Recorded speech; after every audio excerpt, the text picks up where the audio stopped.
Émotionnel ou rationnel, en accord ou à l'opposé. Les rencontres de l'heure. Alexandre Dubé est avec nous. Alexandre, bonjour.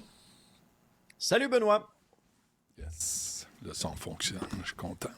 Monsieur Dubé, bonjour. Tu veux parler du bras de fer municipal face au provincial sur le transport en commun. Vraiment une réponse hallucinante de la part de la ministre des Transports et de la Mobilité durable.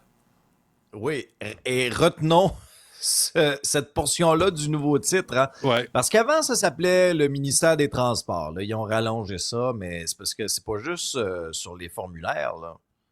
Il faudrait que ce soit le cas dans la vraie vie aussi. Et là, moi, j'attendais la réaction de la mairesse Valérie Plante et elle vient tout juste de rentrer. Alors, remettons les choses un peu en contexte. Cette semaine, on est en semaine de l'étude des crédits budgétaires à Québec. Puis c'est intéressant parce que à ce moment-là, tous les ministres défilent, puis là, ils se font questionner par l'opposition, puis on en apprend des pas pires. Alors là, Geneviève Guilbeault, ministre des Transports et de la... Mobilité durable. Voilà. A dit à un moment donné, quand elle répondait à une question, et là, j'ouvre les guillemets, « Gérer le transport collectif et les sociétés de transport, ce n'est pas une mission de l'État. » Fin de la citation, on ferme les guillemettes.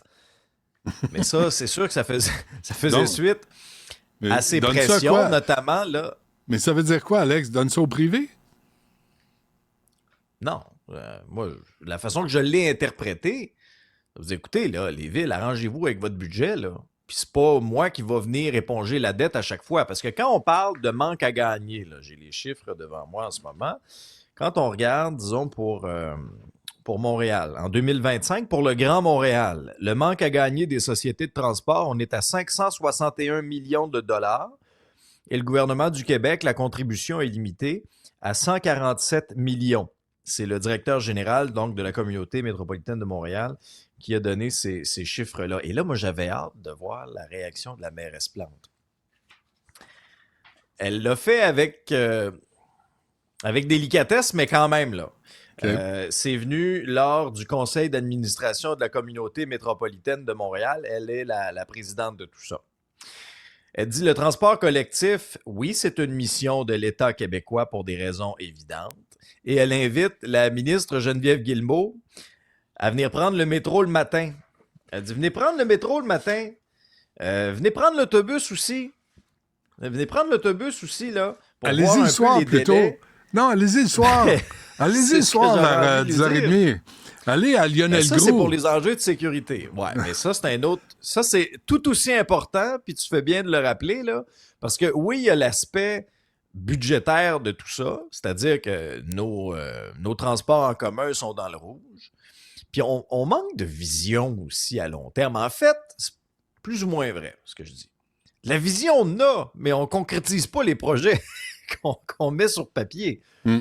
Alors, tu auras beau faire des plans, des projets, puis tu fais juste les mettre sur papier, puis tu les concrétises pas, puis ton réseau prend pas de l'expansion, puis tu ne l'améliores pas. Au-delà de ça, Alex, je lisais sur le dossier, là, je te dis ça de mémoire, mais la STM demande de l'aide du provincial pour changer les vieux wagons du métro.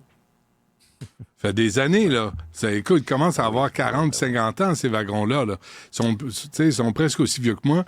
Puis il m'a dit, des fois, dans les courbes, on a tendance à ralentir. Mais il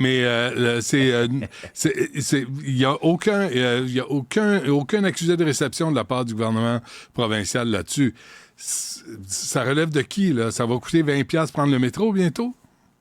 T'es-tu en train de nous demander une subvention pour toi? Ça s'en vient. Ça s'en vient, hein? Mais ça fait suite à aussi, puis ça a été une semaine quand même chargée là, au niveau du débat de société qu'on a dans le transport en commun. Moi, je suis de ceux qui croient c'est essentiel un bon réseau de transport en commun, d'autant plus dans un contexte où on veut délaisser la voiture, mais si vous voulez qu'on délaisse la voiture, il faut que vous nous offriez quelque chose qui fait du sens en retour en termes de transport en commun. Ce qui n'est pas totalement le cas actuellement dans la société dans laquelle on vit. Puis après ça, il y a, souviens-toi, cette lettre-là de maire. Ça a été le cas de la mairesse Plante, mais le maire de Laval aussi, M. Boyer, Catherine Fournier de Longueuil, qui avait interpellé la ministre Guilbeault avec toutes sortes de scénarios sur la table. Puis, en fait, dans les 3 scénarios sur la table, tu avais des coupures de service à la hauteur d'à peu près 65 millions. Puis là, ben, tu taxais davantage parce qu'il faut comprendre que sur le permis de conduire des gens qui habitent dans le Montréal métropolitain, tu as déjà un 59 piastres là, sur ton immatriculation. Là. Mais là, c'était des scénarios qui doublaient, qui triplaient, puis à un moment donné, un des 3 scénarios, on était à au-delà de 200 piastres. Tu sais, Benoît, à un moment donné, là, le problème, puis on l'a vu ce problème-là aussi dans la région de Québec. Là. Regarde, là, ça fait des années qu'on dit ça prend un projet structurant dans la région de Québec. Puis là, tout le débat du 3e lien. Ils ont fait 2 ponts, ils les ont mis à 15 pieds un de l'autre. Mais là, il y a tout un secteur qui n'est pas bien desservi par ça. Quand tu as une espèce de système en fer à cheval où il faut que tu fasses un énorme détour pour après ça prendre le pont et t'en aller sur l'autre. C'est que ça manque de planification, une vision globale, Benoît. Est-ce que ça se peut que ça manque de compétences? Il y a quand même un comité de gnagnas qui sont assis ensemble puis qui ont dit on va à Québec construire 2 ponts collés un sur l'autre. T'as ici, on va construire un REM, on va donner ça à la Caisse de dépôt qui connaît fuck all au transport, puis ça a scrappé Exo sur la Rive-Sud. Là, on dit que c'est un trou noir de financement qui va chercher de l'argent ailleurs au lieu d'ajouter à l'offre de services en transport en commun.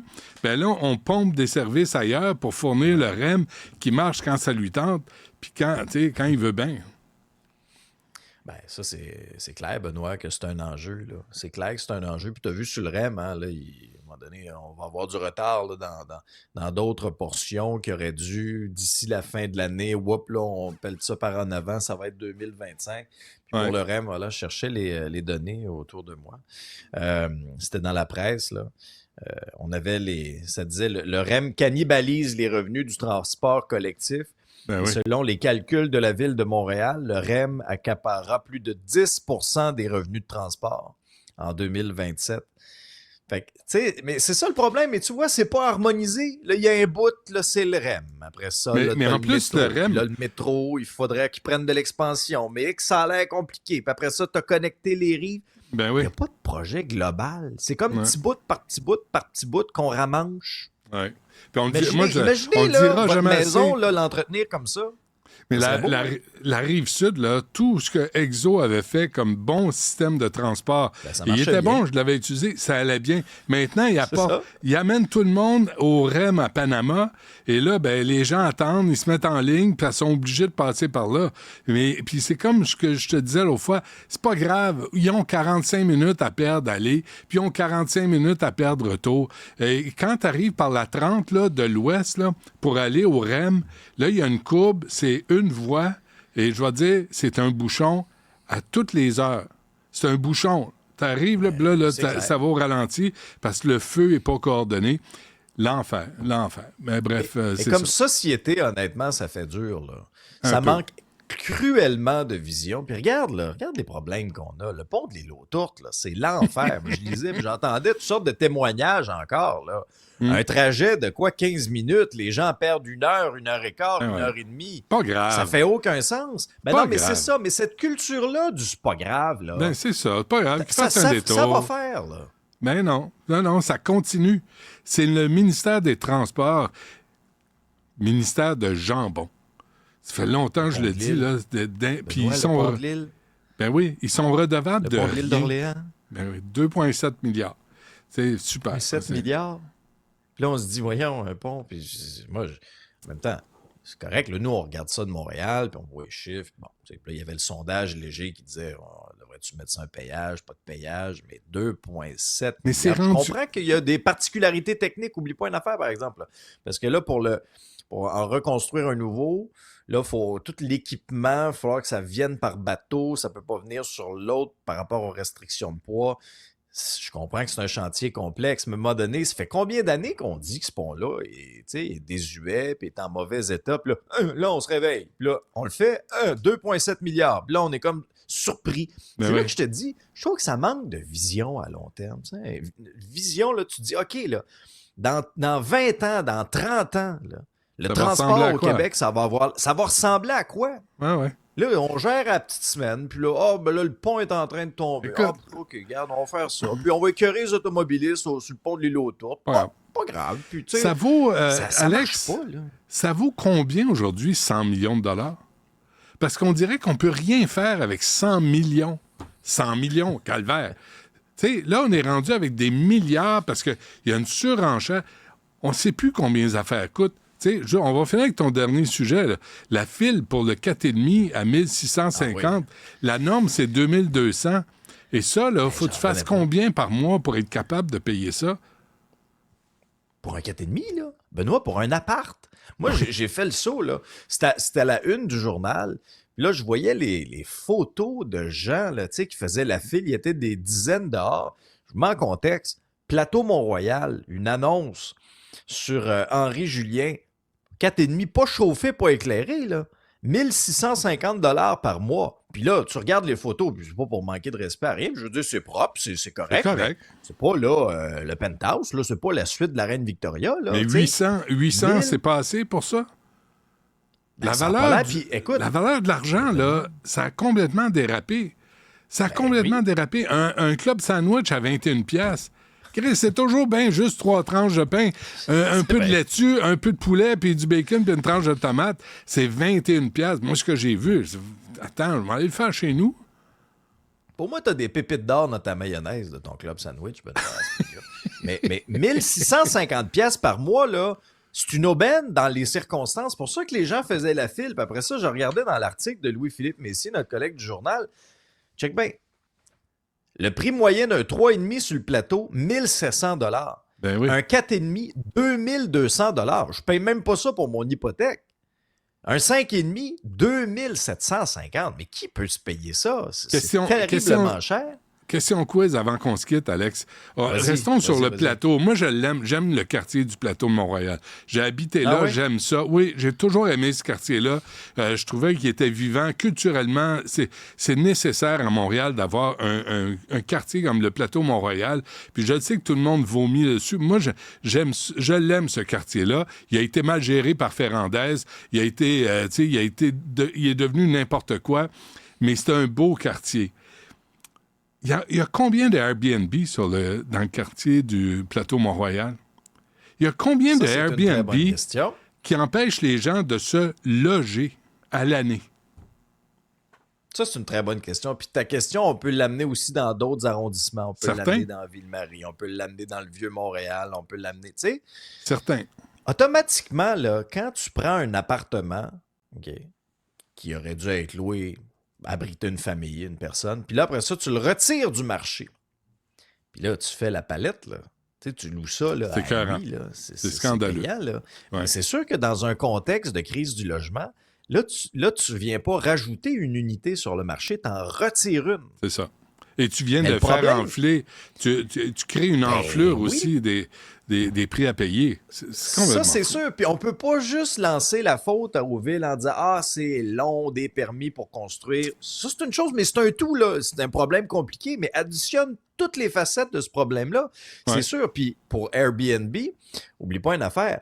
C'est que là, c'est entre les mains aussi de Revenu Québec. Bon. Oui. Mais ils n'ont pas d'escouade. Puis regarde, on avait un exemple récemment dans les médias où là, c'était une espèce d'appartement là, qui était loué, puis si tu veux, la mise en marché là, sur Airbnb, c'était pas l'appartement de ta grand-mère. Là. Ouais, là, semble-t-il, selon le voisinage, il y avait des parties, puis là, les voisins sont en train de devenir fous avec ça. Il y a du bruit.